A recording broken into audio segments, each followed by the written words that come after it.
जी अस्सलाम वालेकुम फ्रेंड्स, मैं आपका अपना दोस्त रोमन। आज हम सीखेंगे रोज़मर्रा में बोले जाने वाले अल्फाज। तो चलें आज शुरू करते हैं।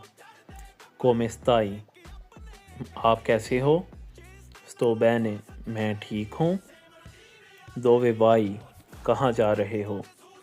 मतलब कि अगर आपसे कोई पूछता है दोवे बाई कहाँ जा रहे हो, आप उसको बोल सकते हैं वादो आकाज़ा। अगर आप घर जा रहे हैं तो आप बोलेंगे वादो आकाज़ा, मैं घर जा रहा हूँ। अगर आप स्कूल जा रहे हैं आप बोलेंगे वादो आ स्कूला, मैं स्कूल जा रहा हूँ। और अगर आप काम पर जा रहे हैं तो आप बोलेंगे वादो आ लवोरो।